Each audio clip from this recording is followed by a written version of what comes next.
شكرا شكرا شكرا. الحمد لله. السلام عليكم ورحمة الله وبركاته.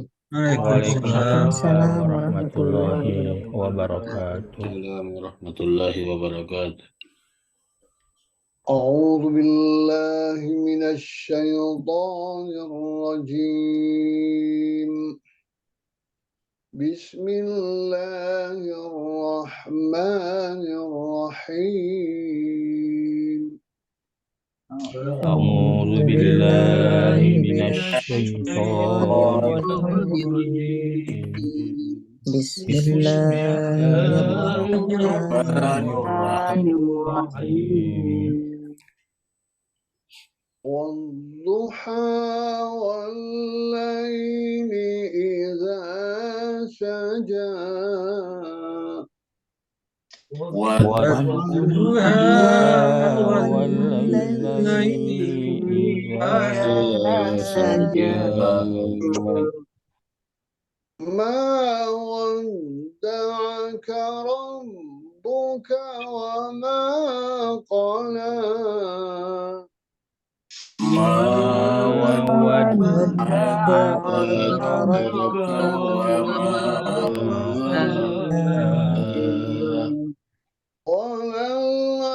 وللآخرة خير لك من الأولى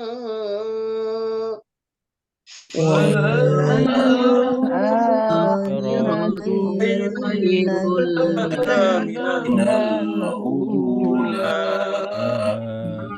ولسوف يعطيك ربك فترضى ولسوف يعطيك ربك فترضى ألم يجدك يتيما فآوى ألم يجدك يتيما فآوى ووجدك ضالا فهدى ووجدك ضالا فهدى ووجدك عائلا فأغنى ووجدك عائلا فأغنى فأما اليتيم فلا تقهر فأما اليتيم فلا تقهر وأما السائل فلا تنهر وأما السائل فلا تنهر وأما بنعمة ربك فحدث وأما بنعمة ربك فحدث صدق الله العلي العظيم.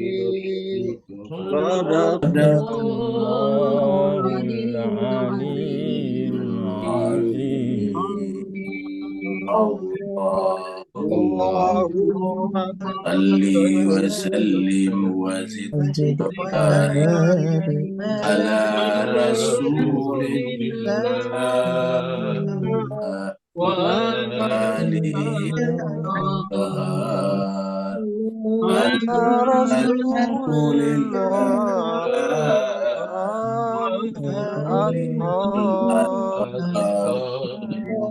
Allahumma salli ala Muhammad wa ali Muhammad.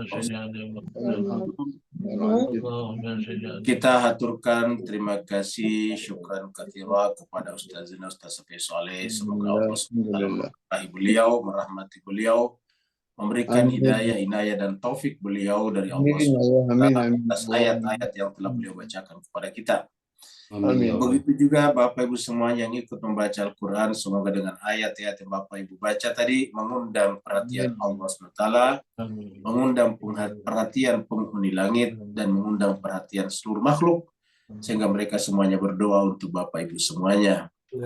Kita mulai surat baru, yaitu surat Ad-Duha. Ad-Duha ini terkenal di masyarakat kita karena sebagian besar masyarakat kita biasanya suka sholat duha. Jadi dari kata duha mereka melakukan sholat duha. Nah, jemaah sekalian berbahagia, tentu saja ingin melakukan sholat kapan saja tidak ada masalah. Itu adalah pilihan masing-masing, tetapi jangan sampai kita melakukan sholat duha itu menyebabkan kita melalaikan kewajiban kita baik sebagai ibu rumah tangga, sebagai penanggung jawab rumah tangga, atau sebagai karyawan atau officer di kantor kita masing-masing.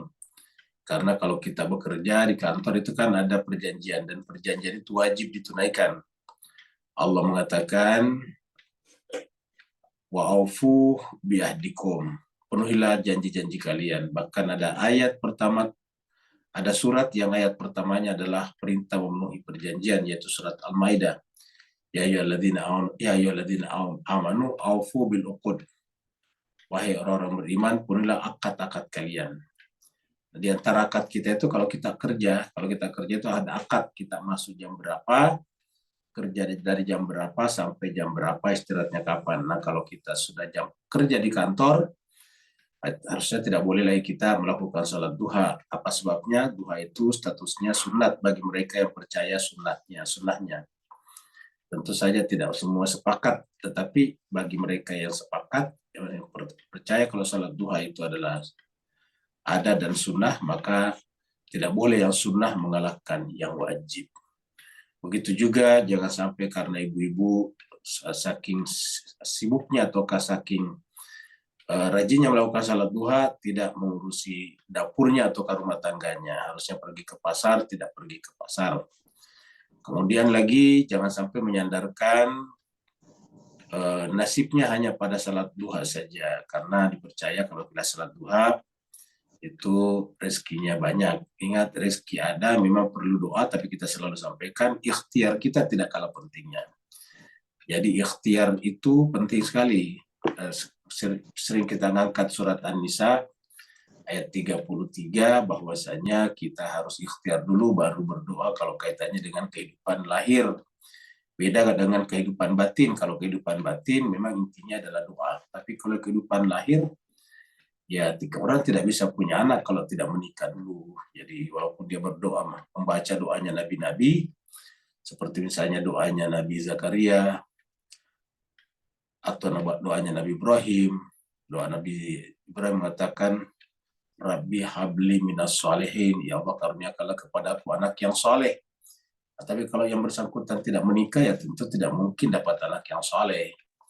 Rabbi habli min ladunka zurriyatan thayyibatan, itu doanya Nabi Zakaria. Itu tidak mungkin juga kita dapat anak yang soleh kalau tidak menikah dulu.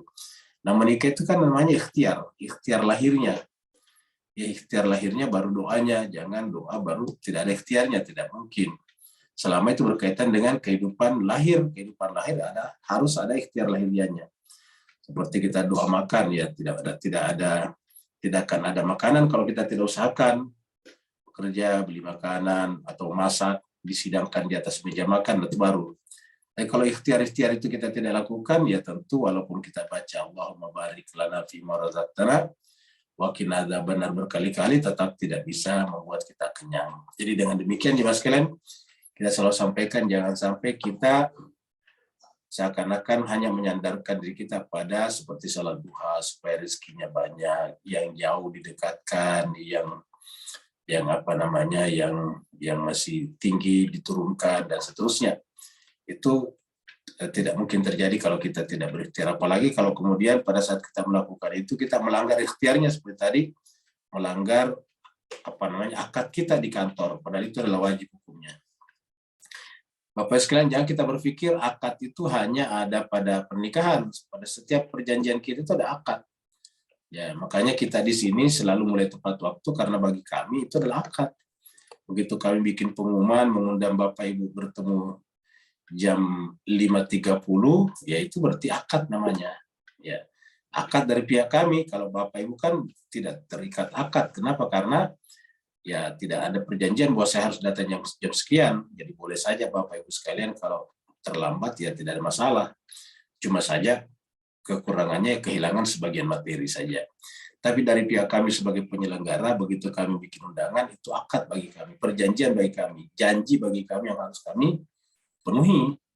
Sedangkan orang Arab pun mengatakan al-wa'du dainun, janji itu adalah hutang. Nah, jadi kita bahas surat Ad-Duha. Duha artinya waktu pagi, seperti yang Bapak Ibu lihat di layar. Waktu pagi, kemudian turunnya di Mekah. Ya, turunnya di Mekah, disebutlah juga dengan Makkiyah. Jumlah ayatnya 11 ayat. Kita katakan tadi duha itu sangat terkenal karena gara-gara banyak di masyarakat kita yang melakukan sholat duha. Susunan suratnya di dalam mushaf yang ada sekarang adalah nomor 93. Jadi nomor 93, berarti surat Asy-Syarh atau Alam Nasyrah nantinya adalah urutannya 94. Mari kita masuk melihat satu persatu daripada surat Ad-Duha ini, ayatnya. Ini adalah ilustrasi waktu pagi. Jadi waktu pagi itu memang menyenangkan bukan hanya bagi penyebutan dalam Al-Quran, tetapi juga bagi makhluk-makhluk. Kita lihat kalau pagi-pagi, kita lihat cahaya dari arah yang masih masih di bawah, itu menunjukkan adalah waktu pagi. Allah SWT berfirman, A'udzubillahi minasyaitonirrajim, Bismillahirrahmanirrahim. Jadi ini wad-duha, ya, ini wad-duha. Ini wawunya termasuk qasam. Lalu mungkin ada yang bertanya, kenapa tidak ke bawah? Ya, karena yang dibaca ini hanya sampai huruf H-nya. Ya-nya tidak terbaca. Ya, namanya wad-duha. Ya. Ini namanya masuk kategori alif lazim. Jadi wad-duha. Ya-nya tidak kebaca, hanya sampai di H-nya. Ini namanya huruf mati, huruf sakit, simpan di akhir, kebanyakan tidak berbaca. Jadi wad-duha. Kalau secara diteruskan secara kaidah bahasa, harusnya wad-duhayi, kamu gitu. Wad-duhayi. Kenapa? Karena kalau waw, qasam pasti majrur. Tapi karena ini adalah huruf sakit, tidak dibaca ya-nya. Jadi wad-duha. Ya. Jadi demi duha, demi waktu ketika matahari sudah mulai naik. Apa perbedaan antara fajar, syuruk, dan duha? Ya, jadi kalau fajar, itu tadi sudah mulai ada bayangan matahari dari bawah. Jadi arah timur itu sudah mulai agak terang. Dan sahur kita selesai, masanya kapan? Ketika terangnya sudah bisa kita bedakan benang hitam dan benang putih. Itu fajar shadiq. Fajar yang menyebabkan kita sudah harus berhenti makan dan puasa sudah harus dimulai. Itu namanya fajar. Di situ juga dimulainya sholat subuh. Sedangkan kalau sudah matahari pas keluar dari horizon, jadi kata keluar dari zon itu kan bahasa simbol, karena matahari sebetulnya tidak bergerak kemana-mana. Tapi kita sebut saja seperti itu karena kelihatannya matahari terbit. Jadi mana-mana pun juga menggunakan matahari terbit. Ya, di bahasa Inggris juga sunrise, matahari naik. Nah, jadi jemaah sekalian serbaik, jadi ketika matahari sudah mulai keluar dari horizon, dari garis horizon, cakrawala bagian timur, maka pada saat itu namanya syuruk. Jadi pas matahari naik tuh. Ya, ketika matahari masih sepotong naiknya, belum syuruk. Kapan syuruknya? Ketika matahari total sudah keluar dari garis horizon. Jadi begitu terangkat ke atas sedikit matahari, namanya syuruk. Syuruk itu artinya matahari terbit. Dari kata syaraka syuruku, terbit.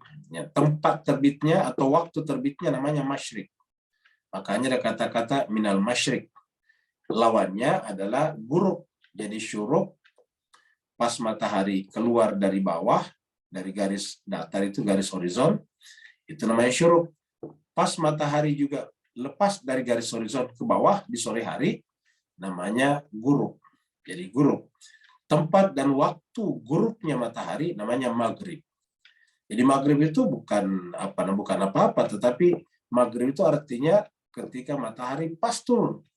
Nah, ketika matahari pas turun, apakah itu sudah malam? Belum, karena masih terang itu. Begitu juga tadi, ketika matahari belum terbit sedikit saja, apakah masih malam? Enggak lagi. Kenapa? Karena sudah mulai terang pada saat fajar. Jadi dengan demikian, malam berhenti ketika fajar sudah bisa kita bedakan benang hitam dan benang putih.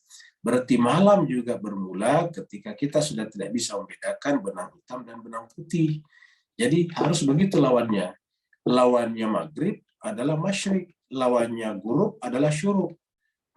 Jangan lawannya fajar dilawankan dengan maghrib, itu tidak cocok. Ya. Ini sudah dua ya. Jadi fajar, kemudian syuruk. Kemudian duha. Nah, ketika duha itu kapan? Nah, ketika matahari sudah naik agak tinggi. Kira-kira naik agak tinggi, kurang lebih kalau kita pakai sikut kita satu siku lah dari sisi penglihatan ya. Atau setinggi pohon kelapa pada jarak jauh. Karena kalau pohon kelapa kita dekat, di bawahnya ya tentu sampai tinggi. Ya, tergantung pohon kelapanya jauh tidaknya dari kita. Pohon kelapa yang sangat jauh dari kita, nah itu kurang lebih begitulah tingginya yang disebut dengan duha. Nah, kalau diperkirakan itu kurang lebih ya sekitar jam 7 lah, ya kurang lebih jam 7. Nah, ada kantor-kantor tertentu yang mungkin sudah mulai start di pagi hari. Nah, kalau sudah jam kantor dan mau salat duha tentu tidak tepat lagi. Kenapa? Karena mengambil melakukan sunat di atas kewajiban itu tidak boleh seperti itu. Contohnya misalnya kalau kita masuk masjid dan kita menemukan orang jemaah atau imam sudah mulai salat, berarti kan sudah salat berjemaah dimulai. Misalnya salat zuhur, sudah zuhur dimulai. Kenapa? Karena mereka semuanya salat dipimpin imam, berarti kan sudah salat zuhur dimulai. Nah, ketika salat zuhur dimulai tidak boleh lagi kita salat sunat. Ya, tidak boleh salat sunat. Wah, daripada langsung salat fardu, saya salat sunat aja dulu. Kalau sudah salat fardu dimulai bersama, kita tidak boleh salat sunat lagi. Karena tidak boleh salat demi salat sunat, kita korbankan salat wajib kita. Jadi kesimpulannya secara fikih tidak boleh mengorbankan yang wajib demi mengejar yang sunat. Nah, yang namanya ikrar kita atau janji kita dengan kantor itu statusnya wajib. Ya, statusnya wajib. Karena di sana kantor membayar kita. Nah, ketika kemudian kita dibayar kantor dalam perjanjian itu baru kita tidak menjalankan kewajibannya sesuai dengan perjanjian, berarti sama dengan memakan uang yang tidak halal. Kan misalnya kita dibayar dari jam 7 sampai jam 4 sore. Sekian rupiah atau sekian Singapura dolar atau sekian ringgit Malaysia. Nah, ketika kita ambil sebagian waktu itu untuk sholat, ya berarti kan kita sebetulnya tidak bekerja, tidak pantas menerima gaji sebetulnya. Berarti artinya kita menerima gaji dari sesuatu yang kita tidak kerjakan, dan itu artinya sebetulnya tidak benar dari pandangan rohaninya, karena itu masuk kategori haram. Ya. Dengan demikian kita harus berhati-hati dengan ini. Nah, tapi terus kita sampaikan duha demi waktu duha. Jadi wawnya di sini waw kasam. Duha, waktu matahari naik. Kalau di sini terjemahnya nih. Kalau di bawah sini waktu duha, ini duha. Ya. Kalau di bawah demi waktu duha, ya. Di terjemahnya dia ketika matahari naik sepenggalan. Jadi ketika matahari naik sepenggalan. Jadi kalau di sini cuma matahari naik, buat duha, ya. Tapi saya kira kita tidak perlu bermasalah dengan terjemah ini karena kita sudah menggunakan bahasa Melayu di duha, salat duha, itu tadi duha. Kemudian wal-laili, ya, iza saja.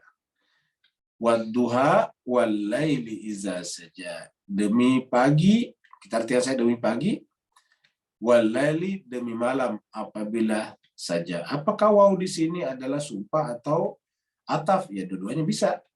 Kalau kita sambung ke atas, berarti ini adalah waw ataf. Ya. Artinya demi pagi dan malam. Ya, demi pagi dan malam. Ya, kalau kita pisah karena ini ada titik di sini, ya berarti bisa ini adalah wawnya sumpah seperti di sini nih. Demi. Jadi wadduha demi pagi. Berarti tidak ada tambahannya. Kalau di tempat lain kan selalu ada tambahannya. Ya. Wadduha dan seterusnya. Contohnya wal-laili iza saja. Sebelumnya adalah wasyamsi waduhaha, kan begitu, wasyamsi waduhaha. Jadi kata-kata duha itu sebetulnya memancar. Jadi ketika matahari sudah mulai memancar dari timur namanya duha. Karena waktu kita membahas surat Asy-Syams dikatakan wasyamsi waduhaha wal qamari idza talaha. Itu sama tulisannya wasyamsi waduhaha. Wal qamari idza talaha wan nahari idza jallaha wal laili idza yaghshaha was samai wa ma banaha wal ardi wa ma tahaha, baru wa nafsi wa ma sawwaha fa alhamaha fujuraha wa taqwaha qad aflaha man zakkaha wa qad khaba man dassaha. Nah, di sini tidak ada nih dua saja. Ada sambungannya, beda dengan yang lain. Baru di sini ada nih walaili idza saja. Yang sebelumnya walaili idza yaghsha. Di sini tidak ada. Walaili idza yaghsha bukan, tapi walaili idza saja. Jadi malam apabila telah sunyi saja itu sudah tidak ada aktivitas. Jadi berdasarkan ayat ini sebaik-baiknya kita kalau sudah malam itu kembali ke rumah-rumah masing-masing untuk berkumpul dengan keluarga atau melakukan aktivitas-aktivitas yang sifatnya lebih kepada rohaninya. Misalnya membaca doa-doa, apalagi kalau hari Selasa atau hari Kamis malam. Nah, kita harusnya lebih awal kembali ke rumah, begitu selesai salat maghrib dan isya, maka kemudian kita membaca doa-doa. Di masyarakat di Asia Tenggara itu secara umum masyarakat kita, apapun mazhabnya terbiasa membaca kalau Kamis malam baca Yasin, ya. Baca surat Yasin, baca surat yang lain seperti Al-Kahfi, surat Al-Mulk dan sebagainya. Baru disertai dengan biasanya selawat-selawat, ya, terkadang juga ada ceramahnya. Kalau ditambah lagi dengan kebiasaan di kalangan Ahlul Bait, maka biasanya setelah baca Yasin, baca doa Kumail, doa Nabi Khidir namanya. Jadi dibaca, itu bagus, sangat-sangat bagus dibaca. Karena di situ adalah semacam pengakuan akan dosa dan pengakuan akan tak berdayanya kita ini manusia. Itu bagus sekali Bapak sekali, doa Kumail namanya. Nah itu bagus, jadi kita kembali ke rumah untuk menghidupkan malam-malam itu. Atau kalau tidak sedang berdoa seperti Selasa atau Kamis malam itu, ya paling tidak kumpul dengan keluarga, bercengkrama dengan anak-anak, karena anak-anak itu butuh juga dengan keluarganya, orang tuanya.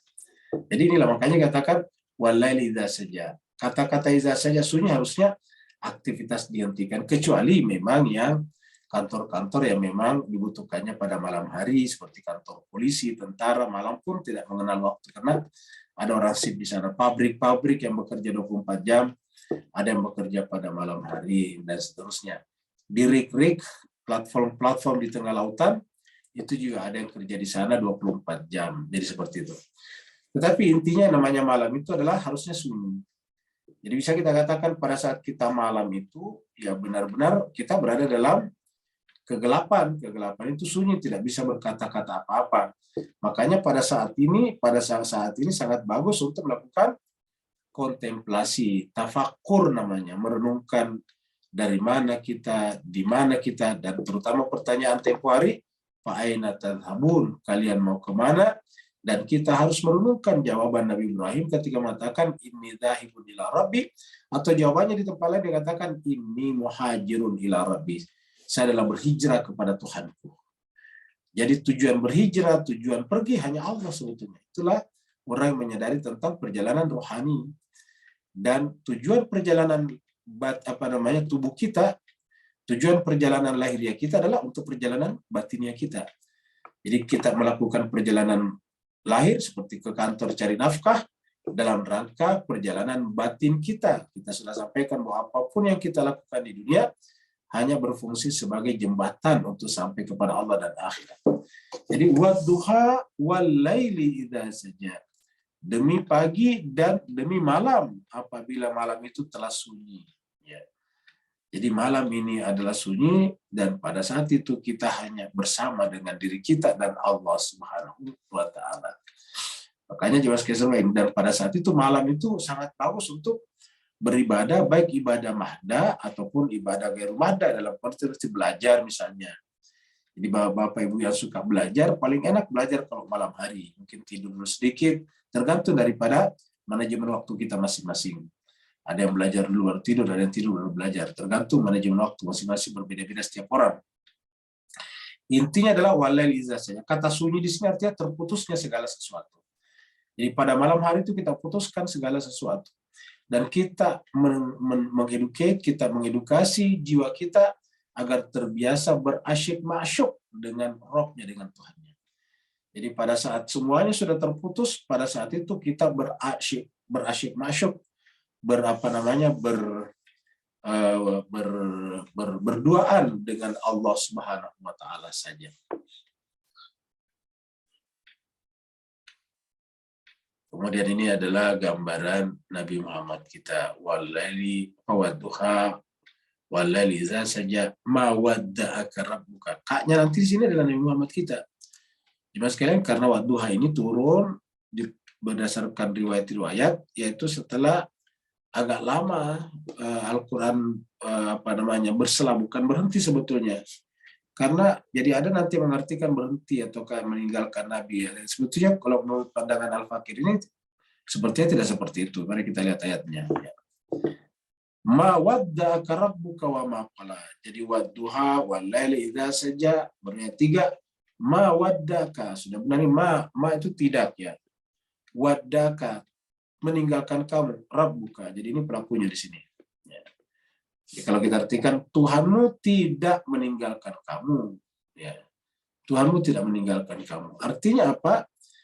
Jadi kalau dikatakan ini diartikan sebagai terputusnya wahyu, ya sebetulnya memang wahyu tidak terus-menerus turun keluar. Turun maksudnya begitu. Selalu harus ada kondisi namanya. Ada pertanyaan kah, ada kondisi kah, ada kasus kah, ada case.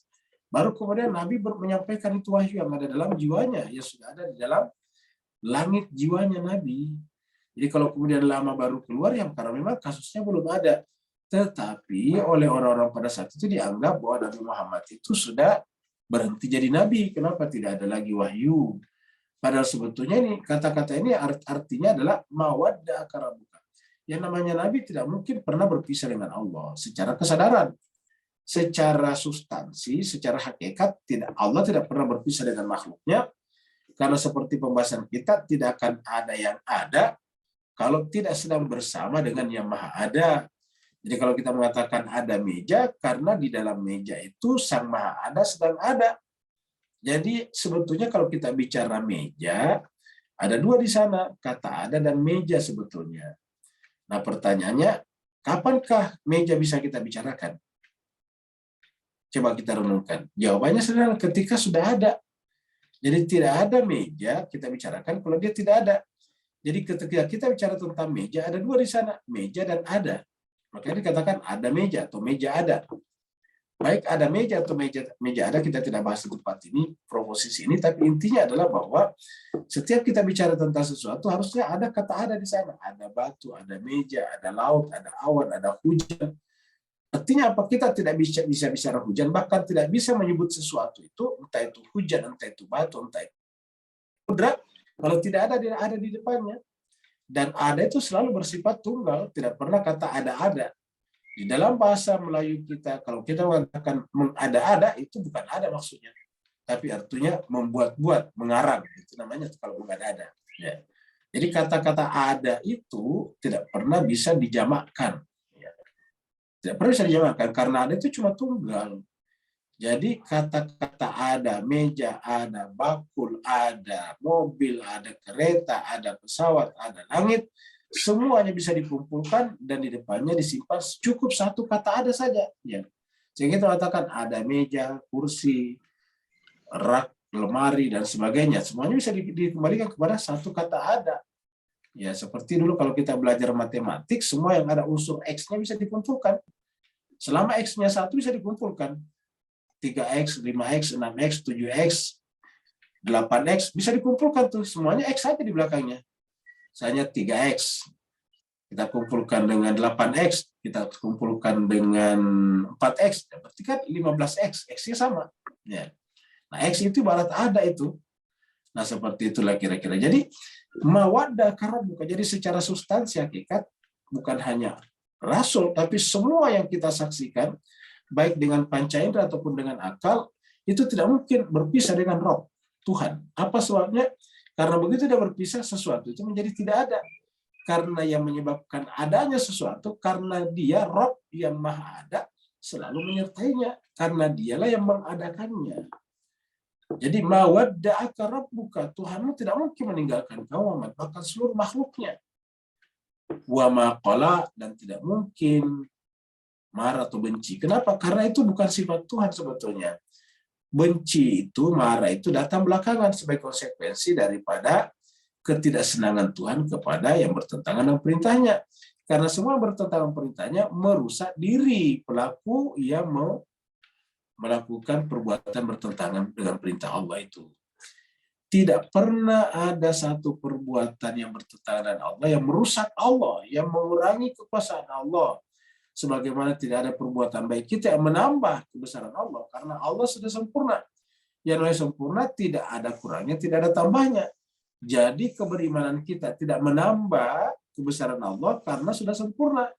Kalau keberimanan kita menambah kebesaran Allah, ya berarti Allah belum sempurna tadinya, kurang. Makanya kita perlu beribadah agar dia bertambah. Atau kalau kita semuanya kafir, ingkar, maka kemudian Tuhan berkurang, berarti Tuhan itu tidak sempurna. Kenapa? Karena bisa berkurang. Jadi namanya sempurna itu tidak bisa bertambah, tidak bisa berkurang lagi. Ya, seperti itu. Nah, maka apa masalahnya Tuhan? Tidak ada masalah dengan Tuhan. Kalau kita tidak beriman semuanya, tidak mengurangi apa-apa pada Tuhan. Dan kalau kita beriman semuanya, tidak menambah apa-apa pada Tuhan. Lalu kenapa Tuhan marah benci? Ya, bukan karena dia, tapi karena kita. Untuk kita. Karena Allah mencintai kita, Allah ingin sekali kita supaya tetap kembali lagi kepadanya dalam keadaan suci, dalam keadaan ridho dan diridhoi. Maka kemudian Allah berikanlah ajaran, utuslah nabi-nabi. Maka ketika kita melanggar itu semuanya, Allah marah. Kenapa marah? Karena kita merusak diri kita, sementara kita ini adalah hambanya. Sebagaimana orang tua marah kalau anaknya diganggu. Coba anaknya yang masih umur 3 tahun, 4 tahun diganggu, orang tua pasti marah. Ya, sebetulnya nggak ada apa-apa dengan orang tuanya tidak lecet dan sebagainya. Tetapi anak itu berada di bawah tanggung jawab orang tuanya. Karena orang tua yang menyebabkan anak itu lahir. Sebagaimana semua makhluk ini adalah penyebab lahirnya, adanya adalah Allah Rabbul Alamin. Maka kata-kata mawaddah karabuka maqala di sini artinya apa? Ini hanya pernyataan saja untuk mereka-mereka yang berpendapat bahwa Tuhan biasa berpisah dengan makhluk. Ini pernyataan saja, pengulangan pernyataan. Ya, ini namanya tautologi namanya. Jadi mawaddah karabuka wa maqala, Tuhanmu itu tidak pernah meninggalkan kamu Muhammad. Ya. Wa maqala, apalagi benci, bukan hanya Nabi semuanya. Tuhan tidak pernah benci kita. Lalu bagaimana kalau ada orang disebut dengan waladhalin atau maghdub, dimurkai? Ya karena perbuatan kita, bukan Tuhan. Jadi Tuhan secara hakiki, secara substansi enggak pernah marah, enggak pernah benci. Hanya ketika kita berbuat yang merusak diri kita atau sesama, Allah murka kepada kita. Karenanya murkanya Allah bukan demi Allah, tetapi agar kita jangan sampai hidup penuh dengan kekacauan, penuh dengan chaos dan sebagainya. Jadi mawaddah karabuka maqala. Kalau diartikan bahwa Nabi pernah berpisah dengan Tuhan, itu tidak mungkin. Itu kalau ada itu pandangan orang-orang yang tidak Islam pada saat itu, atau yang menolak kenabian Muhammad bin Abdullah Shallallahu Alaihi Wasallam. Jadi mawaddah karabuka wa maqala, Tuhanmu tidak mungkin meninggal kamu dan tidak mungkin juga qala, benci. Jadi kata benci kita sudah tahu. Karena tidak mungkin Nabi mengundang kebencian Tuhan. Tidak mungkin juga Nabi mengundang Tuhan meninggalkannya. Karena Tuhan itu selalu bersama dengan makhluknya, dan Tuhan dari awal sudah dikatakan Rahman dan Rahim. Rahman, Rahim, dan Rahim itu tidak cocok dengan kata marah dan benci. Jadi dasarnya Allah itu adalah Ar-Rahman, Ar-Rahim, pengasih dan penyayang. Lalu kalau kemudian ada yang berbuat buruk, karena kasih sayangnya lah kemudian dia marah. Jadi marahnya apa? Untuk kita, seperti mana seorang tua marah kepada anaknya yang tidak mau sekolah. Sebetulnya tidak ada apa-apa dengan orang tua. Orang tuanya sudah sarjana, orang tuanya sudah sekolah tinggi-tinggi. Nah sekarang anaknya baru mau sekolah, tiba-tiba dia malas misalnya. Orang tuanya marah. Bukan untuk kepentingan orang tuanya, tapi untuk anak. Karena orang tua tahu persis bahwa kalau anak ini tidak sekolah, masa depannya menjadi suram. Jadi mawaddah karabuka wa maqala. Coba kita lihat di bawah penjelasannya Kementerian Agama. Ini ada nih. Ada footnote di sini. Di sini ada footnote ya nih. Ketika turunnya wahyu kepada Nabi Muhammad Shallallahu Alaihi Wasallam terhenti untuk sementara waktu, nih kata terhenti untuk sementara waktu. Ya ini tidak pernah terhenti sebetulnya. Ya, wahyu itu selalu ada bersama dengan Nabi. Cuma keluarnya dibicarakannya tergantung sikon tadinya.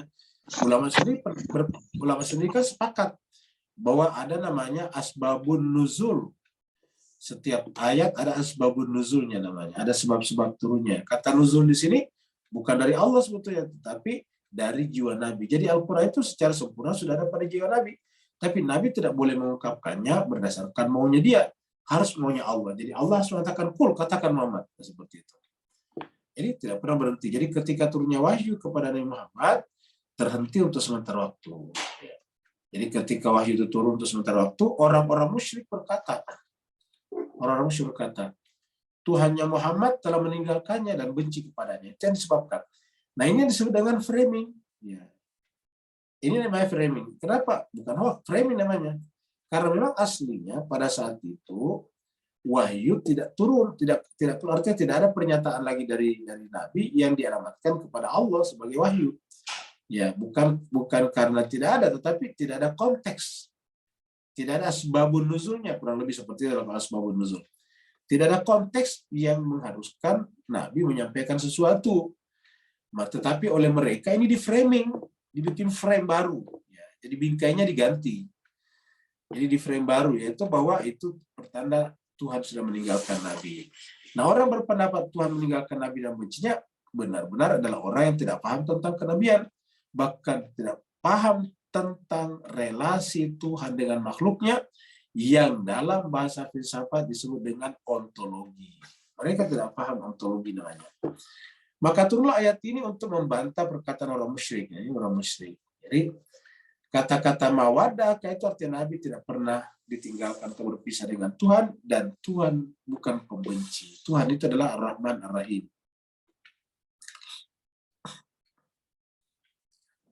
Kemudian Allah mengatakan kepada kita bahwa yang akhir itu selalu lebih baik daripada yang awal. Wadduha walaili idza saja ma wadda'aka rabbuka wa ma qala walal akhiratu khairul laka minal ula. Jadi akhirat itu lebih baik daripada yang awal. Coba kita lihat awalnya gunung ini, apa yang terjadi? Awalnya daerah ini itu kering kerontang ketika Allah belum menurunkan air dari langit. Jadi sebelum bumi ini diisi dengan air, kan tadinya tidak ada airnya dulu. Air datang belakangan.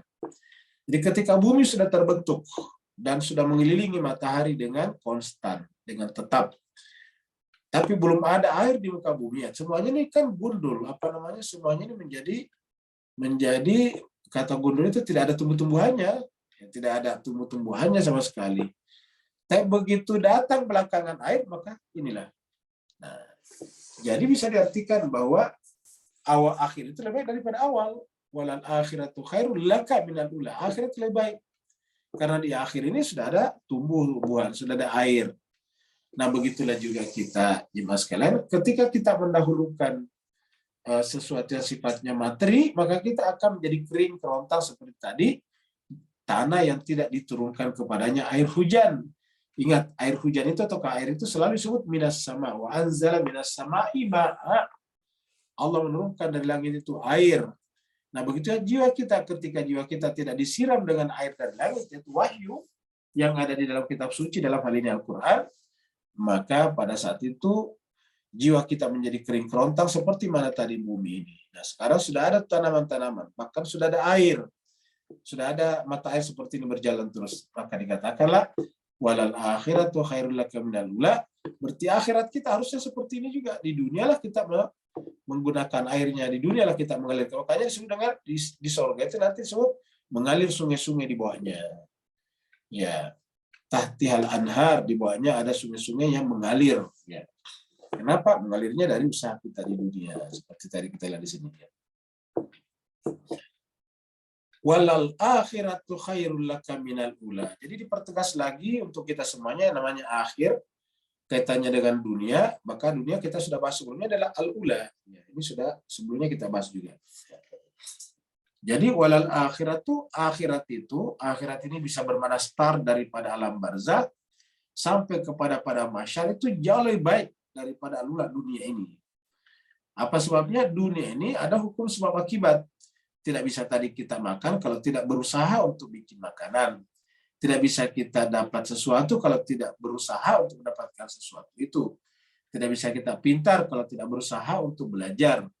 Jadi itulah dunia. Tapi kalau akhirat tidak lagi, karena akhirat adalah merupakan akibat daripada al-ula.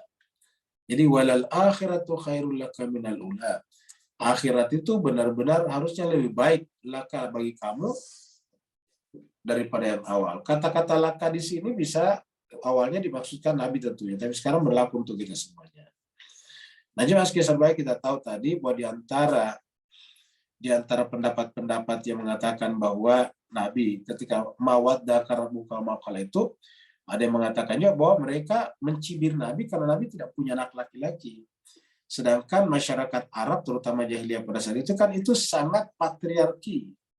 Makanya kita sudah sampaikan bahwa terkadang mereka kalau malu anak perempuannya lahir, maka dibunuh hidup-hidup, ditanam hidup-hidup. Dibayangkan.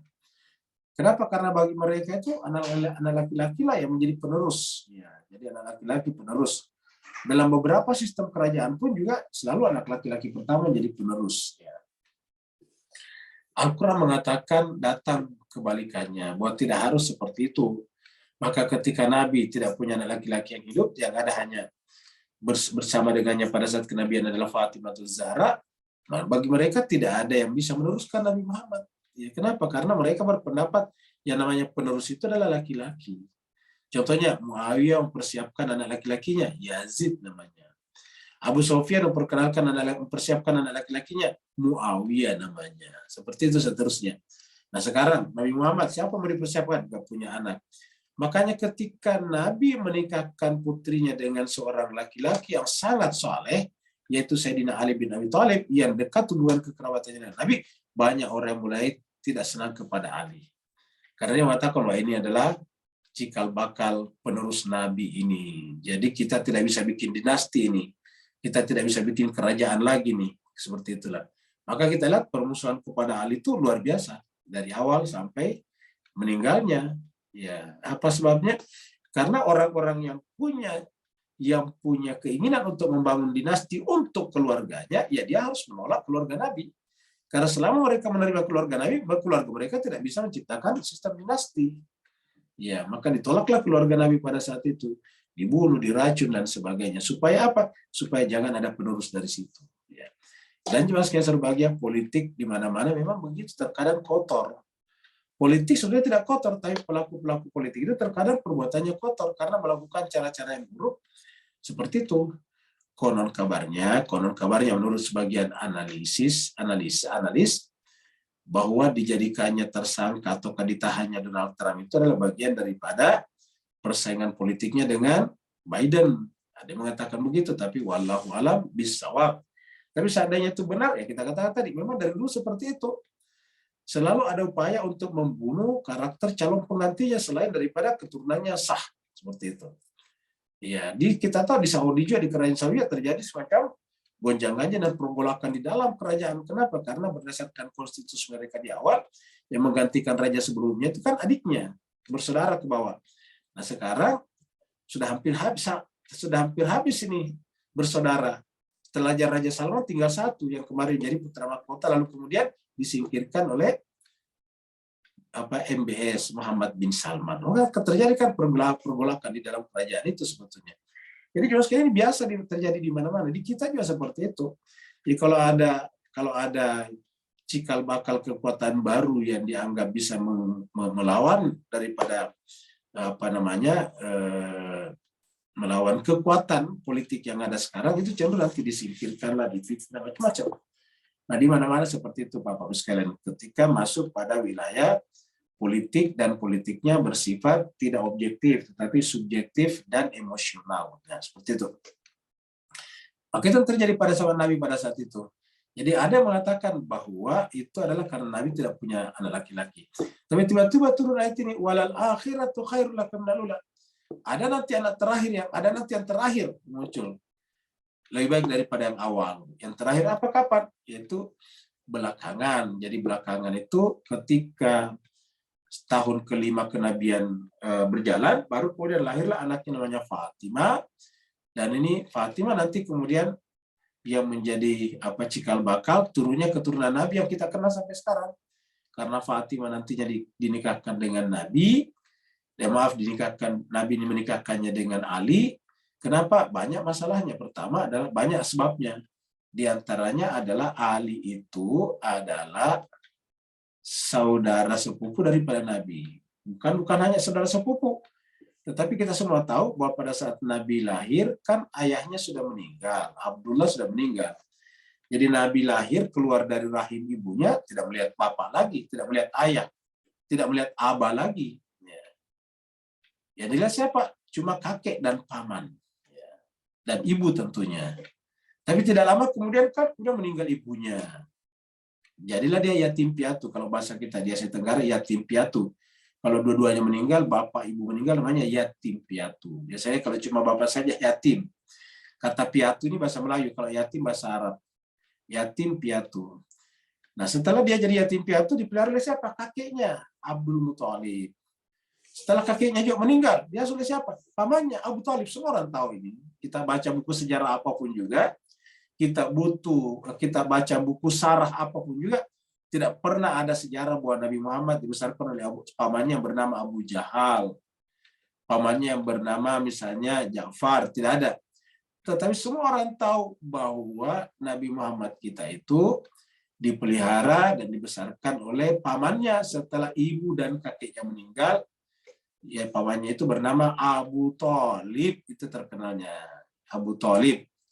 Abu Thalib ini pada saat Nabi tinggal di rumahnya melahirkan istrinya. Namanya istrinya siapa? Istrinya Abu Thalib namanya Fatimah binti Asad. Fatimah binti Asad. Perhatikan jelas sekali. Jadi nama istrinya Abu Thalib itu adalah Fatimah binti Asad. Nah, setelah melahirkan Fatimah binti Asad ini lahirlah Ali tadinya. Nah, jadi artinya apa? Dari awal Nabi selalu bersama dengan Ali. Kenapa? Satu rumah. Satu orang tua kira-kira gitulah. Dianggaplah orang tuanya Nabi itu adalah Abu Thalib karena bapaknya sudah tidak ada. Nah, jadi itu sama selalu.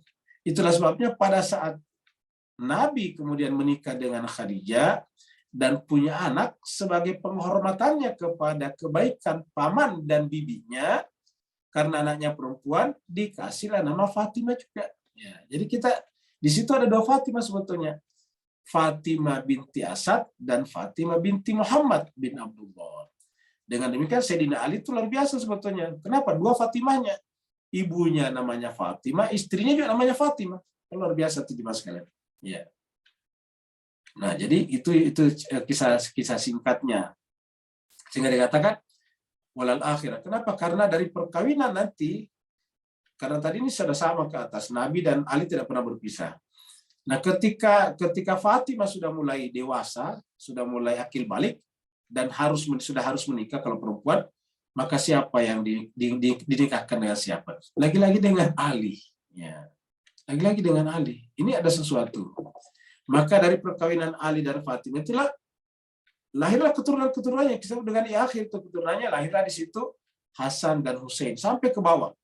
Dari situ nanti ke bawah kita kenal namanya keturunan Nabi yang disebut dengan Habaib, Sadat atau Sayyid atau Syarifah, Syarif dan sebagainya. Jadi dari situlah turunnya ke bawah. Ya. Walal akhiratu khairul laka minal ula. Yang akhir itu lebih baik bagimu daripada yang awal. Ya.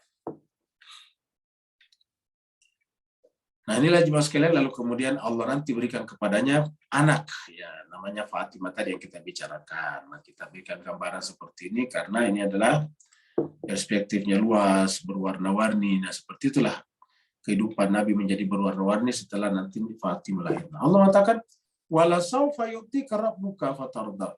Jadi kalau kita lihat sambungannya ini, karena ini adalah Allah mengatakan wala saufa, la-nya ini benar-benar, saufa akan, yu'tika Tuhanmu akan memberikan kepadamu. Ini yu'tika ini Rob Tuhanmu. Pasti, jadi kita artikan pasti. Kenapa? Karena dalam taukid di sini. Tuhanmu pasti akan memberikan kepada kamu anak. Dan dengan anak itu fatarda. Ya, walaupun bukan anak laki-laki, tapi fatarda, kamu akan ridho. Ya. Makanya ketika kemudian banyak mengatakan bahwa kan anak versi Arab ya, versi musyrik pada saat itu, bahwa keturunan itu harus diteruskan oleh anak laki-laki. Nah, makanya disebutkanlah di dalam Al-Quran berkali-kali tentang Nabi Isa yang selalu dialamatkan kepada ibunya.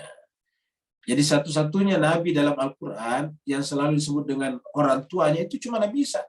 Nabi-Nabi lain nggak ada.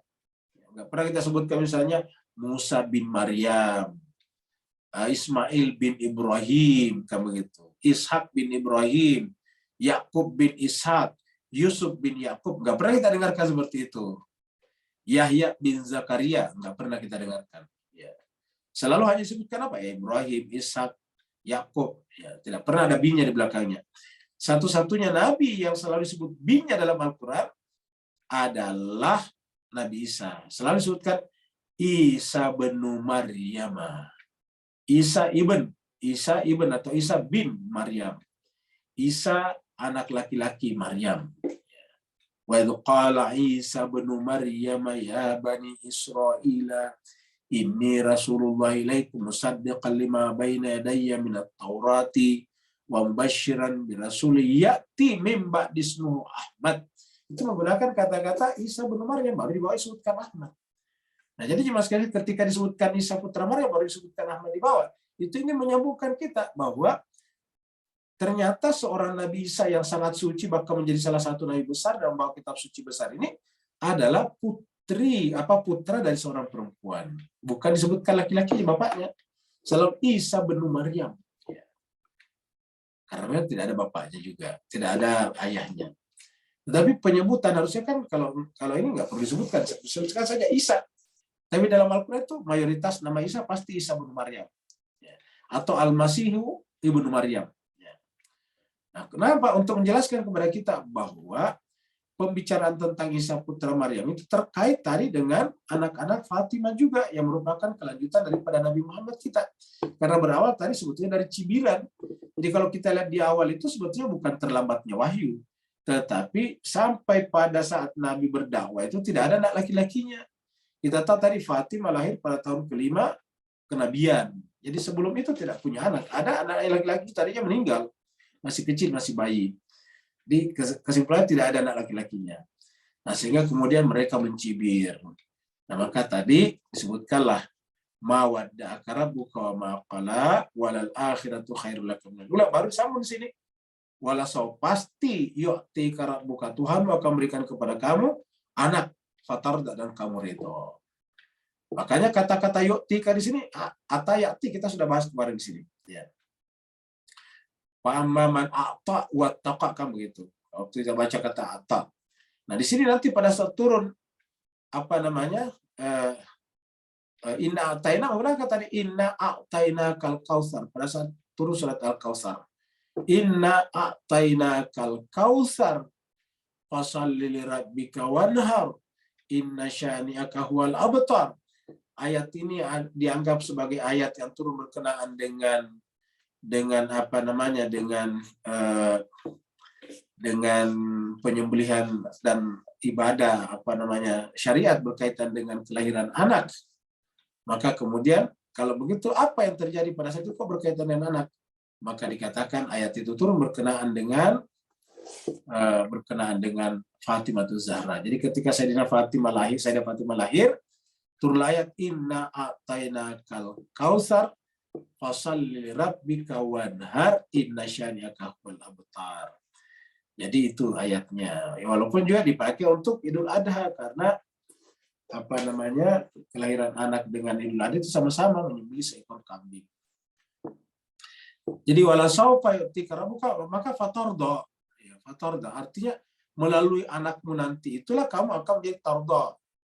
Kamu akan senang, kamu akan berkelanjutan seperti itu. Ya, kalau tidak ada anaknya seperti Nabi Isa kan tidak berkelanjutan. Ini adalah kita ilustrasi Pak ya, ini bukan Nabi Muhammad tapi ilustrasi. Masih bayi sudah memikul beban. Ya, ini ilustrasi.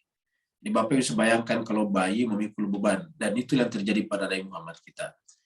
Begitu dia lahir sudah memikul beban. Kenapa? Pertama, tidak punya ayah. tidak punya ayah. Kemudian baru mulai sedikit-sedikit masih beranjak anak-anak, masih anak-anak, meninggal ibunya. Itu kan bebannya luar biasa Pak sekalian. Maka dikatakan alam yajidka yatiman. Ya, alam yajidka, bukankah dia menemukan kamu? Yajidka yatiman, alam yajidka yatiman. Bukankah dia menemukan kamu dalam keadaan yatim? Baru kemudian fa'awa, lalu dia melindungi kamu. Tentu Bapak sekalian ini mengandung makna batinia. Ya. Apa namanya yatim di situ? Yaitu ketika Nabi kita Shallallahu Alaihi Wasallam itu adalah belum terlegalisir menjadi nabi, belum ditugaskan, belum dibiksa istilahnya, ya. Belum terbiksakan sebagai nabi. Sebelum terbiksakan sebagai nabi seperti yatim, ya, karena berjalan tanpa surat ibaratnya SK, surat perintah atau surat keputusan. Jadi alam yajidka yatiman fa'awa, bukankah dia menemukan kamu dalam keadaan yatim fa'awa, lalu kemudian melindungi kamu. Sekarang ini berlaku kepada kita.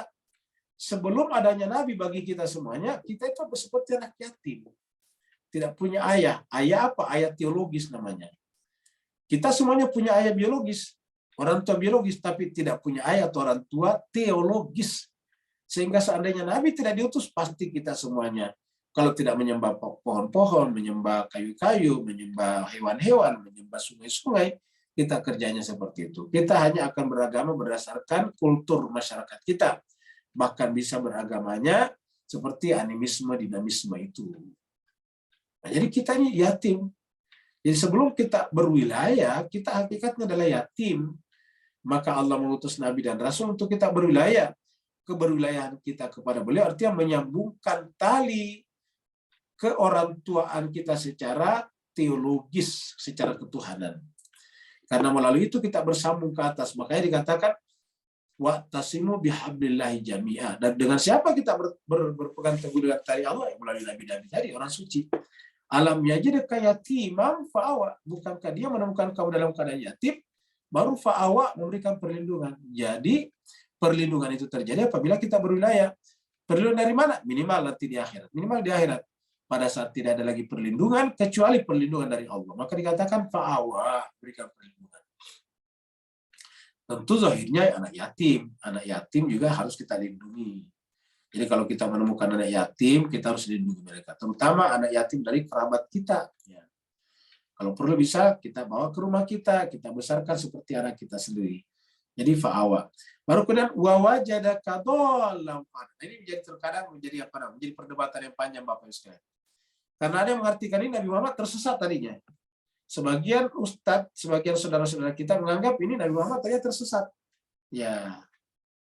Ingat Yosef, kata-kata dhallan itu artinya banyak sekali. Bisa tersesat, bisa juga hilang. Ya. Bisa juga hilang, bisa juga belum fokus, itu namanya dhallan. Jadi banyak. Ya. Jadi ketika ditanya apa namanya orang-orang kafir di akhirat, mana Tuhan-Tuhan kamu? Dia katakan laqad dalla, mereka semuanya sudah tidak ada. Nah, itu kata dalla tidak ada. Jadi menghilang, sudah pergi, sudah batal. Ya. Jadi wa wajadaka dhallan fahada. Jadi kita artikan apa di sini dalla? Allah menemukan kamu dalam keadaan belum terlegalisasi sebagai nabi, lalu kemudian dia datang melegalisasi kamu, lalu memandu kamu untuk menjalankan tugas kenabian. Fahada itu. Ya. Makanya yang namanya nabi itu dipandu oleh Allah. Yang tadinya nabi itu bukan tersesat. Nabi orang-orang suci dari awal. Buktinya orang kafir Quraisy sendiri menyebutnya sebagai Al-Amin. Ya, tetapi apa? Belum terpandu sebagai seorang nabi, belum dibiksah. Nah, di mana kita lihat? Coba kita lihat di sini. Surat Maryam, ini surat Maryam. Kita lihat surat Maryam. Ayatnya 58. Ini dia 58. Pasti nanti ada kata hada di sini. Ulaikal ladzina an'ama Allah alaihim. Mereka itulah orang yang Allah beri nikmat kepada mereka. Kenapa Allah mengatakan ini? Karena kita minta ihdina suratal mustaqim. Ingat kata ihdina suratal mustaqim. Suratal ladzina an'amta. Maka an'amta.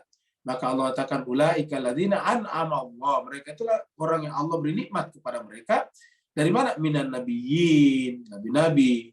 Min zuriati Adam, dari zuriatnya Adam, bukan dari zuriatnya simpanse. Wa mimman hamalna ma'anuhin, dan dari orang-orang yang kami angkut bersama dengan Nabi Nuh, karena yang tidak sepakat Nabi Nuh dibinasakan. Wa min zuriati Ibrahim, dari zuriatnya Ibrahim ini dia. Wa Israel, zuriatnya Nabi Yakub. Ya, jadi kelanjutan Nabi ke bawah itu adalah Ismail dari Nabi Ibrahim, lalu Nabi Ibrahim melalui Ishak, Nabi Yakub nanti ke bawah. Wa mimman hadaina, ini muncul nih. Wa mimman hadaina, dan dari siapa-siapa yang kami pandu. Nih, wa mimman hadaina, jadi kami pandu. Nah, jadi sudah terbimbing namanya, baru wajtabaina. Jadi terpandu dulu baru dipilih hadaina wajtabaina. Dan ini banyak kata-kata seperti ini dalam kita bisa temukan dalam Al-Qur'an. Kita lihat lagi misalnya dalam surat Anbiya, ya, surat Anbiya. Anbiya, ini Anbiya ayatnya.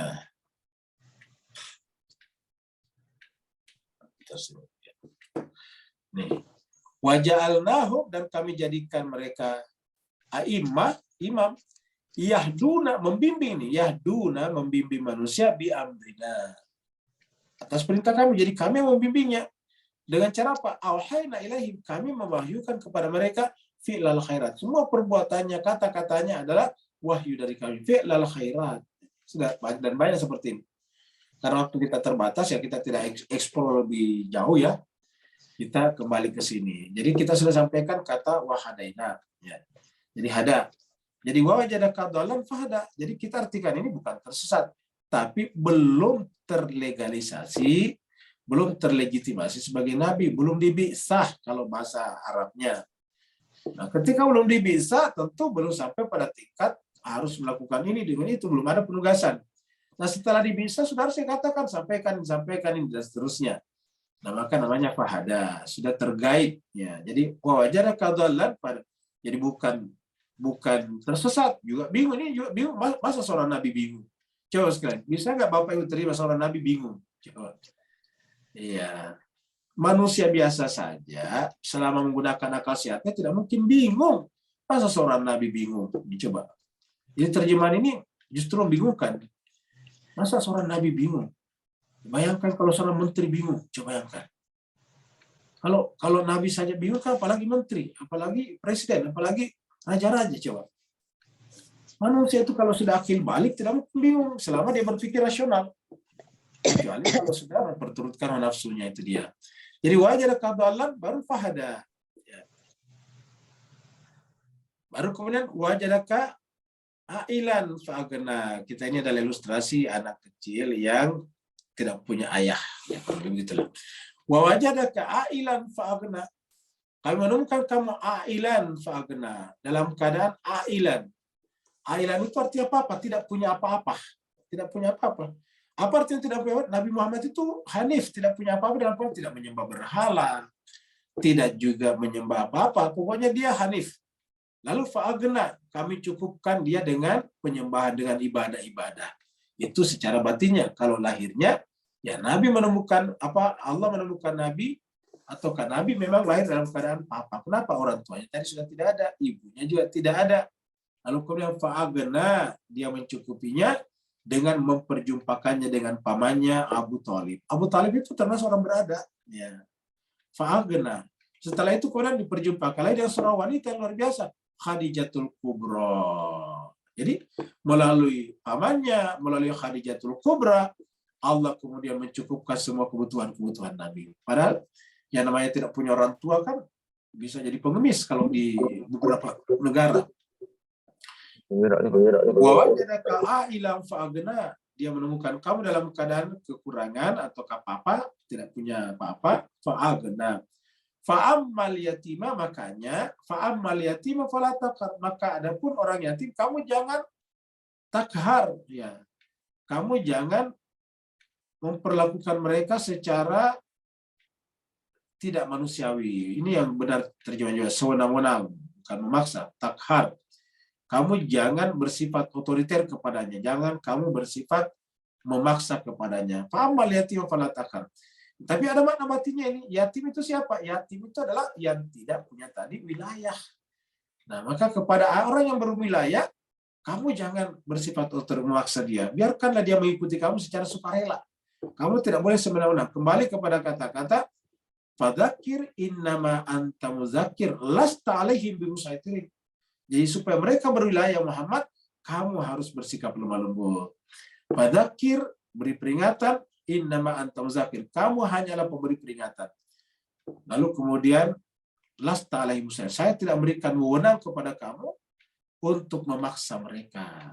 Jadi fa'amal yatima fala takhar. Tapi yatim kita kembalikan makna batinnya adalah yang tidak menemukan bapak teologis namanya. Kemudian orang-orang yang meminta, ini homeless, ya orang yang meminta, kamu jangan sampai membentak. Kalau dia meminta, ya kalau tidak punya ya katakan aja tidak punya, tapi tidak usah sampai bersikap kasar. Kecuali kalau melanggar aturan, ya harus ditertibkan. Wa amma sa'ila fala tanhar. Maka adapun orang yang bertanya, sa'ila ini bisa secara zahir artinya bisa meminta, butuh seperti tadi minta bantuan karena dia tidak punya rumah, tadi homeless, apalagi tadi tidak punya apa-apa tadi. Nah, maka wa amma sa'ila fala tanhar. Tapi as-sa'il ini bisa bermakna meminta pengetahuan. Maka atas dasar ini tidak mungkin lagi-lagi Nabi Muhammad kita bersifat bermuka masam dan berpaling daripada Abdullah bin Ummi Maktum. Karena dia datang meminta pengajaran. Ya. Dia datang minta kepada Nabi untuk diajari agama. Nah, sedangkan wa amma sa'ila fala tanhar. Adapun orang yang meminta untuk diajari Muhammad fala tanhar. Jadi namanya guru sejati itu tidak pernah menolak untuk minta mengajar kalau ada orang yang butuh diajar selama waktunya masih mencukupi, masih ada kosong seperti itu. Apa sebabnya? Karena ini masalah fala tanhar. Tapi ingat diminta, lalu diminta. Jadi yang namanya nabi itu diminta dulu ya, namanya guru yang berkata Imam Ali diminta dulu. Kata Sayyidina Ali bin Abi Thalib karramallahu wajhah, kalau kau berikan ilmu kepada orang yang tidak butuh, berarti sama dengan menzalimi ilmu. Boros ilmu namanya. Tapi kalau kamu tidak memberikan ilmu kepada orang yang meminta untuk diajari, kamu menzalimi orang itu. Kenapa? Karena itu zalim. Sementara kamu tahu. Sedangkan mengajar itu kan tidak berkurang. Saya kalau kita mengajar tidak pernah berkurang ilmu kita. Beda kalau harta. Kalau kita kasih uang orang yang habis nanti uang kita. Tapi kalau ilmu tidak pernah berkurang, bahkan bertambah. Jadi wa amma sa'ila fala tanhar. Adapun orang yang minta jangan pernah menghardik. Oh masailah falatarna minta jangan pernah menghardik. Jadi disinilah harusnya para ulama, para ustadz tidak boleh pelit, tidak boleh bakhil ilmu. Dia harus berbagi dan berbagi tanpa harus meminta dan berharap apa-apa. Karena ini yang terjadi pada Nabi. Wa masailah falatanhar. Ya. Baru kemudian wa amma bi ni'mati rabbika fahadits. Ya, tapi inilah ilustrasinya. Adapun kenikmatan kamu Muhammad sebagai nabi, sebagai wali, sebagai khalifah, maka kemudian sampaikanlah. Nah ini dia. Nah, makanya dikatakan ini adalah perintah untuk menyampaikan kenabian secara terbuka. Yang tadinya cuma kerabatnya Nabi, sekarang terbuka. Wa amma bi ni'mati rabbika fahadits. Maka nikmat apa yang dimaksud di sini? Tentu nikmat kenabian. Dari sini kita lihat jemaah sekalian bahwa kata-kata nikmat dalam Al-Quran itu adalah berwilayah, bernabi. Ya. Kalau misalnya yang disampaikan cuma harta, apa hartanya Nabi? Tidak ada. Jadi yang dimaksud di sini binikmati rabbika, nikmat kenabian. Adapun nikmat kenabian atau terpilihnya kamu sebagai nabi menjalankan tugas ketuhanan, maka fahadits, ceritakanlah, sampaikanlah. Ya. Maka nikmat inilah yang kita minta dalam kata-kata suratal ladzina an'amta alaihim. Ya. Ini juga yang disampaikan dalam kata-kata al-yauma akmaltu lakum dinakum wa atmamtu alaikum ni'mati wa raditu lakumul islama dina. Jadi itu kata-kata nikmat ini. Ya. Jadi wa amma bi ni'mati rabbika fahadits. Begitu ya di dalam surat At-Takasur bahwa la tus'alunna yauma idzin anin na'im. Nikmat-nikmat ini kita akan diminta pertanggungjawaban nanti di akhirat. Bapak sekalian mohon maaf sekali lagi karena panjang pembahasannya, ini masih ada waktu kita sedikit, tinggal sedikit waktu kita ya 5 menit. Yang mau bertanya dipersilakan dengan segala hormat. Assalamualaikum. Gali mau nanya. Waalaikumsalam. Ya silakan Bu, yang ibu-ibu dulu yang pertama dengar suaranya. Silakan Bu. Gali, Ustaz mau nanya yang ayat 7. Ayat berapa? 7.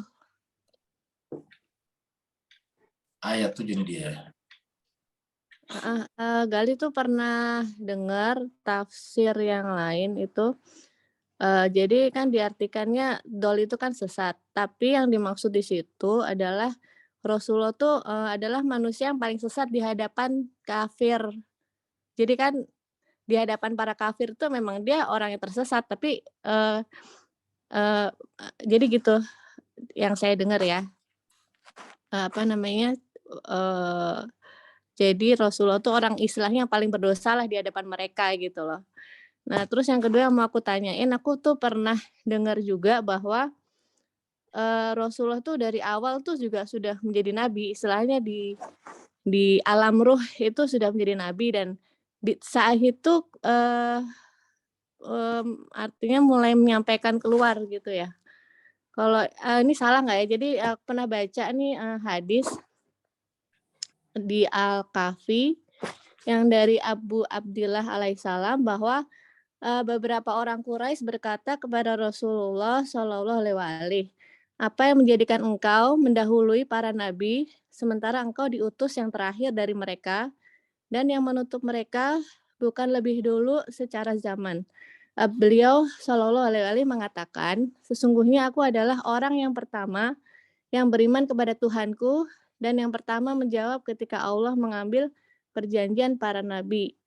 Dan Allah mengambil kesaksian terhadap jiwa mereka seraya berfirman, bukankah aku ini Tuhanmu? Maka akulah nabi yang pertama yang berkata benar, maka aku mendahului mereka dengan ikrar kepada Allah. Itu Al-Kahfi 1648 gitu. Jadi yang aku pernah dengar gitu sih Ustaz, mohon pencerahannya, syukron. Baik, terima kasih banyak kali. Jadi kita sepakat yang kedua, tapi yang pertama tadi kayaknya kurang begitu tepat. Jadi kalau dikatakan bahwa paling sesat di mata orang-orang kafir Quraisy, karena kan orang kafir menganggap dirinya benar, maka tentu sebaliknya salah kan begitu ya. Jadi kalau menurut Quraisy itu adalah keyakinannya benar, tentu sebaliknya salah. Jadi Nabi dianggap sebagai salah, dhalah, yaitu tersesat. Jadi versi mereka tersesat. Tapi kalau kita lihat konteks ayatnya kayaknya tidak tepat, karena di sini ada Allah. Karena kalau Allah kan pasti substansi ya. Wa wajadaka, dan dia menemukan kamu tersesat, ya kan begitu.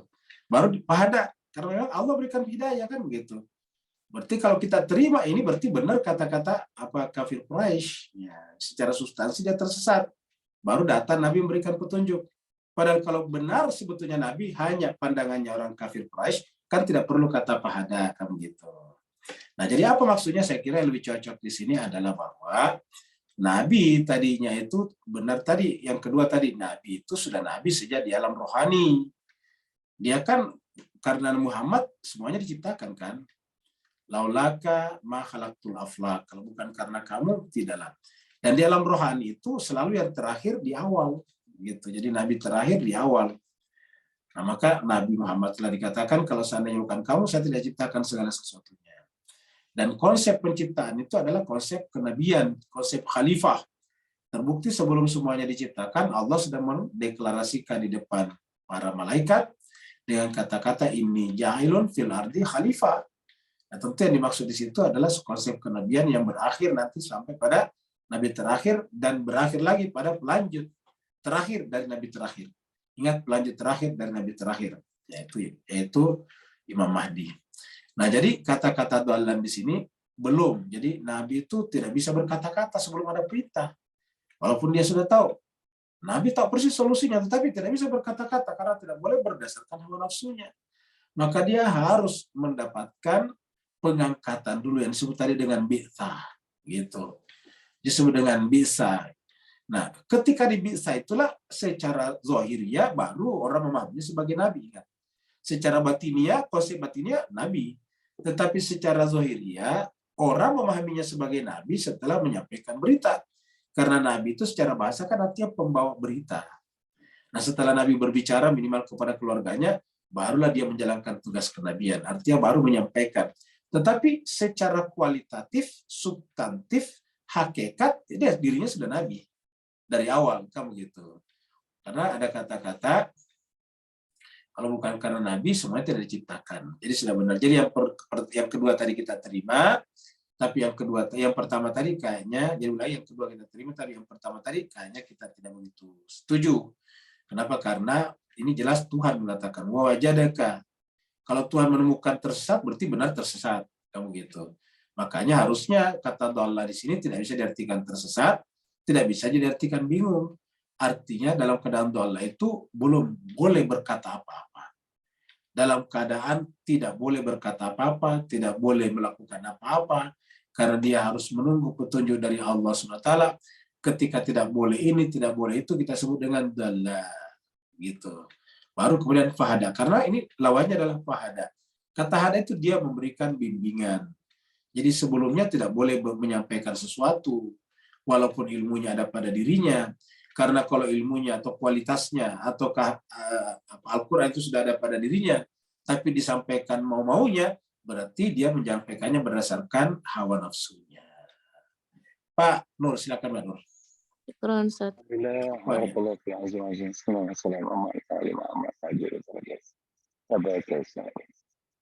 Saya beri teguran dan pencerahan bahawa hati kita hari ini merasa duha dengan mara'aitu ila jamila melalui ayat ini, sebab semakin banyak kupasan-kupasan Ustaz membukakan tajalli janji Allah berlaku dengan lahirnya Muhammad kat muka bumi melalui ayat tadi. Dan ini adalah satu perjanjian yang terlepas pandang daripada zaman Nabi Ibrahim. Allah akan memilih daripada keturunan suci Nabi Ibrahim para a'imah tadi. Dan keindahan inilah yang didoakan terang menderang dalam jiwa siapa-siapa yang kembali pada mara'aitu ila jamila, tentang janji Allah di alam yang lebih jauh lagi, bahawa aku nak jadikan muka bumi ini seorang khalifah. Dan ini berlakulah janji yang telah termateri antara alam sana, alam sini, dan depan mata kita yang tengah baca ni. Beri pencerahan Ustaz, afwan, maafkan batin semua. Jadi Bapak Ibu jemaah sekalian berbahagia, tujuan daripada seluruh Nabi dan Rasul, dan terutama para pelanjut para Nabi dan Rasul yang kita sebut dengan imam atau khalifah atau amir, itu adalah juga untuk membimbing kita manusia. Jadi mulai daripada Nabi awal, Nabi Adam, sampai kepada Nabi terakhir Nabi Muhammad, kemudian pelanjut ke Nabi Muhammad, sampai nanti yang terakhir Imam Zaman, Imam Mahdi, maka semuanya tugasnya sama, yaitu apa? Yaitu membimbing manusia supaya manusia itu mengenal Tuhannya dengan sebenar-benarnya pengenalan, sehingga kemudian dia benar-benar menyaksikan Tuhannya dengan sebenar-benar penyaksian, sehingga yang disaksikan tidak ada lagi yang lain kecuali dia. Siapa itu dia? Dia adalah yang maha indah. Kenapa menggunakan kata-kata maha indah? Karena manusia itu membayangkan, mengasosiasikan yang namanya kebahagiaan itu keindahan. Kan kalau orang biasanya merasa bahagia, indah sekali hidup ini, kan begitu. Jadi kata indah. Jadi setiap orang merasakan kebahagiaan, kesenangan, biasanya kata-kata indah itu digunakan. Kalau bahasa Singapura, Malaysia cantik, ya pasti cantik. Jadi marah itu ila jamila, tidak ada yang kusaksikan kecuali yang cantik kalau versi Malaysia dan Singapura. Kalau versi Indonesia tidak ada yang cantik kecuali yang indah. Jadi semua ini adalah keindahan. Apabila dalam hati kita merasakan ketidakindahan, maka di situ ada celah ketidakbahagiaan. Ada noda ketidakbahagiaan, dan itu harus kita bersihkan. Itulah yang kita bicarakan kemarin dengan kata-kata wa amman, apa itu ya, adapun orang-orang yang ingin mensucikan jiwanya, nah itu dia. Maka wa amman ata, adapun orang-orang yang memberi atau apa itu, lalu kemudian dia tazakka untuk membersihkan jiwanya, nah itu dia. Membersihkan jiwanya artinya apa? Menghilangkan noda-noda itu sehingga seluruh totalitas jiwanya, seluruh sisi-sisi jiwanya yang hadir hanya dia yang maha indah. Kalau itu sudah terjadi, maka lahirlah tadi kata-kata mara'aitu illa jamila. Jadi Bapak Ibu sekalian, pengulangan pembahasan ini supaya kita semuanya bisa mengukur diri kita masing-masing. Di manakah keberagaman kita? Karena kita mengatakan selama bukan itu yang terjadi, berarti kita belum sampai, atau paling tidak jangan sampai kita menyimpang. Contohnya, saudara-saudara kita yang lain misalnya suka menjadi teroris. Ketika melihat sesamanya manusia sebagai musuh yang harus dibunuh, berarti jauh dari situ, karena kan bukan keindahan. Ya, harusnya kita melihat itu semuanya indah. Makanya kita pun sampaikan di sini, seandainya kita menyaksikan sesuatu yang tidak memuaskan kita, entah itu di kalangan umat ataupun di kalangan pejabat pemerintah, kerajaan, tidak cukup dengan mencelanya saja, tapi kita harus memperbaikinya, dan memperbaikinya dari diri kita sendiri. Tidak akan pernah terjadi perbaikan hanya dengan mengkritik. Nabi-nabi, rasul-rasul mencontohkan kepada kita dalam Al-Quran, tidak ada nabi yang datang untuk mencaci maki, mengkritik raja atau pemerintahnya. Coba cari dalam Al-Quran, Pak Ustaz. Kita sudah bahas panjang lebar tentang Nabi Nabi Musa, terutama pada saat kita membaca surat An-Naziat, hal ataka hadits Musa, isnadahu rabbuhu bil wadil muqaddas, itu dan seterusnya. Jadi kita sudah bahas itu semuanya, bahwa Nabi Musa yang datang kepada Fir'aun yang paling jahat itu, tetapi dia datang untuk memperbaikinya. Jadi kalau kita melihat cacat, melihat ini, menghabiskan waktu kalau cuma kerjanya cuma mencaci maki, cuma mencela saja, akhirnya kemudian kita cuma curcol saja di grup-grup atau di mana-mana. Marilah kita bertindak, mengambil sikap. Marilah kita memperbaiki keadaan. Paling tidak mulai dari diri kita sendiri. Karena kalau tidak mulai dari diri kita, nanti seandainya kita naik di situ, kita begitu juga. Ya, jadi oleh sebab itu, selalu kata Nabi, ibda binafsika, mulailah dari dirimu sendiri, atau kata Al-Quran, wa fi anfusikum afala tubsirun. Kenapa di dalam dirimu kamu tidak perhatikan? Kenapa cuma kamu pintar memperhatikan pada orang lain? Kenapa tidak memperhatikan apa yang ada pada dirimu? Ketika kamu mencela, mencari cacatnya orang lain, belum tentu cacat dan celah itu tidak ada pada dirimu. Maka Al-Quran mengatakan, wa fi anfusikum afala tubsirun, dan di dalam dirimu kenapa kamu tidak memperhatikan? Kenapa habis waktumu memperhatikan diri orang lain? Nabi mengatakan, ibda binafsika, mulai daripada nafs dirimu sendiri. Karena kalau kamu mengenal dirimu, kamu mengenal Tuhanmu, dan tanda mengenal Tuhanmu adalah ketika yang muncul adalah keindahan. Mara itu illa jamila. Terima kasih banyak Bapak Ibu sekalian. Mohon maaf atas segala kekurangan. Wa'alafu minkum. Wassalamualaikum warahmatullahi ta'ala wabarakatuh. Waalaikumsalam warahmatullahi wabarakatuh. Waalaikumsalam warahmatullahi wabarakatuh. Terima kasih, Pak Ayu. Terima kasih, Ustaz.